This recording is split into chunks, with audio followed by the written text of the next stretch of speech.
नमस्कार। आज है 6 अगस्त 2025 और दिन है बुधवार। नमस्कार, ज्ञान एमपी न्यूज में आपका स्वागत है। आइए देखते हैं आज दिन भर की मध्य प्रदेश की बड़ी खबरों को। उससे पहले आप वीडियो को लाइक करना ना भूलें और कमेंट में अपने जिले का नाम जरूर बताएं। मध्य प्रदेश के बड़े शहरों को मिलेगा मेट्रोपॉलिटन रीजन का दर्जा, विकास को मिलेगा नया आयाम। मध्य प्रदेश सरकार ने एक बड़ी पहल करते हुए 10 लाख से अधिक आबादी वाले शहरों को मेट्रोपॉलिटन रीजन का दर्जा देने का मार्ग प्रशस्त कर दिया है। सोमवार को विधानसभा में मध्य प्रदेश महानगर क्षेत्र नियोजन एवं विकास विधेयक 2025 पेश किया गया। इस विधेयक पर मंगलवार को चर्चा की जाएगी। विधेयक के लागू होते ही भोपाल और इंदौर जैसे प्रमुख शहरों को नए शहरी ढांचे की तरह विकसित किया जाएगा। इन शहरों के लिए मेट्रोपॉलिटन रीजन डेवलपमेंट अथॉरिटी का गठन किया जाएगा, जिसकी अध्यक्षता स्वयं मुख्यमंत्री करेंगे। भोपाल के लिए सीमांकन का सर्वे कार्य जारी है, जबकि इंदौर में यह प्रक्रिया पूर्ण हो चुकी है। प्रस्तावित प्राधिकरण में विभिन्न विभागों के मुख्य सचिव, आयुक्त, नगरीय विकास, राजस्व, परिवहन, ऊर्जा, पर्यावरण जैसे विभागों के प्रतिनिधि, साथ ही मेट्रो, रेलवे, दूरसंचार, नगर निगम और अन्य स्थानीय निकायों के प्रतिनिधि शामिल होंगे। सीएम डॉक्टर मोहन यादव बोले, भगवान गणेश, मां दुर्गा और महालक्ष्मी की प्रतिमा मिट्टी से ही बनाएं। मुख्यमंत्री डॉक्टर मोहन यादव ने सोमवार को भोपाल में माटी गणेश सिद्ध गणेश अभियान की शुरुआत की। इस अभियान का मकसद है कि लोग गणेश चतुर्थी पर मिट्टी और गोबर से बनी गणेश प्रतिमाएं ही घरों में स्थापित करें, ताकि पर्यावरण को नुकसान ना हो और नदियों व जल स्रोत की सफाई बनी रहे। मुख्यमंत्री ने कहा कि यह पहल सिर्फ धार्मिक नहीं बल्कि पर्यावरण बचाने का भी एक बड़ा कदम है। इस अभियान के तहत 10 लाख मिट्टी की प्रतिमाएं बनाकर 25 लाख लोगों को जोड़ने का लक्ष्य है। इस अवसर पर उन्होंने कहा कि भगवान गणेश के पूजन से व्यक्ति को ज्ञान, बुद्धि और रिद्धि सिद्धि की प्राप्ति होती है। भगवान गणेश सबके मनोरथ पूर्ण करेंगे। कृपावत भगवान का शुभाशीष हम सब पर बरसे और हमारे प्रदेश में खुश समृद्धि का सतत संचार हो। मुख्यमंत्री डॉक्टर यादव ने जन अभियान परिषद के पदाधिकारियों से कहा कि भगवान गणेश, नवरात्रि में मां दुर्गा और दीपावली पर्व पर महालक्ष्मी की प्रतिमाएं भी मिट्टी से ही निर्मित हों। इसके लिए जागरूकता अभियान चलाएं। उन्होंने कहा कि मिट्टी की प्रतिमाएं मिट्टी से ही समाहित हो जाती हैं, इससे पर्यावरण को कोई नुकसान नहीं होता है। इस अभियान का उद्देश्य पर्यावरण संरक्षण को बढ़ावा देना और गणेश चतुर्थी पर्व पर जन जन को पवित्र माटी और गौ माता के गोबर से निर्मित गणेश प्रतिमाओं के उपयोग को प्रोत्साहित करना है, ताकि जल स्रोत की स्वच्छता बनी रहे और प्राकृतिक संतुलन भी सही रहे। सुप्रीम कोर्ट में मध्य प्रदेश ओबीसी आरक्षण की सुनवाई टली, अगली सुनवाई 12 अगस्त को। मध्य प्रदेश में 13% ओबीसी आरक्षण पर रोक को चुनौती देने वाली याचिका पर मध्य प्रदेश सुप्रीम कोर्ट में सोमवार को सुनवाई हुई। ओबीसी महासभा की ओर से अधिवक्ता वरुण ठाकुर, धर्मेंद्र सिंह कुशवाहा और एड रामकरण ने पक्ष रखा। ओबीसी पक्षकार से कहा गया कि परीक्षा हो चुकी है, भर्ती प्रक्रिया पूरी हो चुकी है, लेकिन नियुक्ति नहीं दी जा रही है। छत्तीसगढ़ जैसी राहत दी जाए। करीब 4.5 मिनट की बहस चली।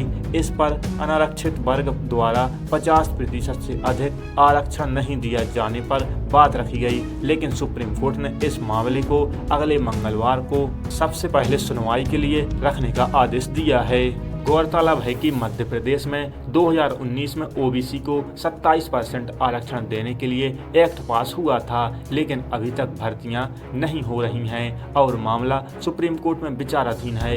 22 जुलाई को हुई सुनवाई में मध्य प्रदेश सरकार ने राहत की मांग की। उन्होंने कहा कि जैसे छत्तीसगढ़ में 58% आरक्षण को सुप्रीम कोर्ट ने मान्यता दी है, वैसे ही मध्य प्रदेश को भी राहत दी जाए, ताकि भर्ती प्रक्रिया पूरी हो सके। मध्य प्रदेश के 8 जिलों में हुई भारी बारिश, दतिया में आधा इंच से ज्यादा गिरा पानी। मध्य प्रदेश में सोमवार को 8 जिलों में भारी बारिश दर्ज हुई। दतिया में आधा इंच से ज्यादा पानी गिरा। राजधानी भोपाल में शाम को हल्की बारिश हुई। वहीं कई जिलों में बादल छाए रहे।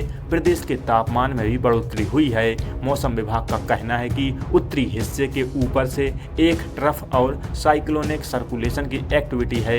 इसका असर प्रदेश में भी देखने को मिल रहा है। मध्य प्रदेश में 16 जून को मानसून पहुंचा था। तब से अब तक औसत 28.4 इंच बारिश हो चुकी है, जबकि 19 इंच पानी गिरना था। इस हिसाब से 9.4 इंच पानी ज्यादा गिर चुका है। मानसून सीजन को 2 महीने बीत चुके हैं। इस दौरान प्रदेश में सामान्य की 76% बारिश हो गई है। प्रदेश के ग्वालियर, राजगढ़, शिवपुरी, गुना, अशोकनगर, छतरपुर, टीकमगढ़, निवाड़ी, मुरैना और शिवपुर में बारिश का कोटा पूरा हो गया है। यहाँ सामान्य से 50% तक ज्यादा पानी गिर चुका है। प्रदेश के 5 IAS अधिकारियों के तबादले।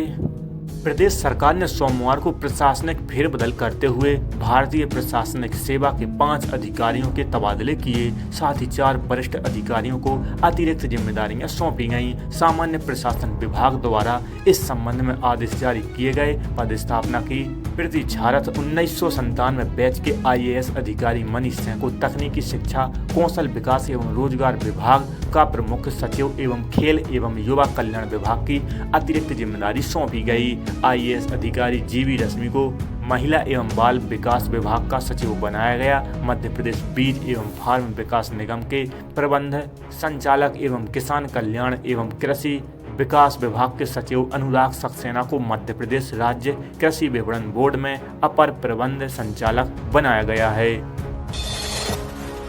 सेना में भर्ती का पहला चरण शुरू। MP के हजारों युवा हुए शामिल। भारतीय सेना में शामिल होने का सपना लेकर सागर जिले के सैकड़ों युवा शिवपुरी पहुंचे, जहां अग्निवीर भर्ती रैली का आयोजन हो रहा है। इस रैली में भाग लेने के लिए सागर के 570 युवाओं को एडमिट कार्ड जारी किए गए थे, जिसमें से 434 युवा ने मैदान में उपस्थित होकर अपनी किस्मत आजमाई। हालांकि कड़ी परीक्षा के बाद सिर्फ 201 अभ्यर्थी ही दौड़ में सफल हो सके। सेना में भर्ती की इस प्रक्रिया का पहला चरण है, जिसमें युवाओं को शारीरिक दक्षता परीक्षण में अपनी काबिलियत साबित करनी होती है। दौड़ में सफल रहे 201 युवाओं को अब अगले चरण में शारीरिक प्रवीणता, दस्तावेज सत्यापन और चिकित्सीय परीक्षण से गुजरना होगा। 7 साल में 62.75 लाख बेरोजगारों ने कराया पंजीयन। प्रदेश में वर्ष 2018 से जून 2023 के बीच 62,75,000 बेरोजगार युवाओं ने रोजगार कार्यालय में पंजीयन कराया। हालांकि अब यह संख्या घटी है। वर्ष 2018 में 26.82 लाख बेरोजगार पंजीयन थे, जो 2023 में बढ़कर 33.13 लाख हो गए। वहीं जून 2025 में यह संख्या घटकर 25.68 लाख रह गई। यह जानकारी राज्य मंत्री कौशल विकास एवं रोजगार गौतम टेटवाल ने विधानसभा में कांग्रेस विधायक प्रताप ग्रेवाल के प्रश्न के लिखित उत्तर में दी। रक्षाबंधन के बाद मिलेगा कर्मचारियों को तोहफा। जुलाई 2025 से बढ़ेगा 3% महंगाई भत्ता। देश के 1 करोड़ केंद्रीय कर्मचारियों और पेंशनरों के लिए खुशखबरी है। जुलाई 2025 से 3% DA बढ़ाया जा सकता है, जिसके बाद DA 55% से बढ़कर 58% पहुंच सकता है। यह अनुमान श्रम मंत्रालय द्वारा अखिल भारतीय उपभोक्ता मूल्य सूचकांक के जनवरी से जून के आंकड़े से लगाया गया है। इसका लाभ 50 लाख कर्मचारियों और 76 लाख पेंशनरों को मिलेगा। इससे पहले जनवरी 2025 में मोदी सरकार ने 2% DA की बढ़ोतरी की थी, जिसमें DA 53% से बढ़ाकर 55% हो गया था।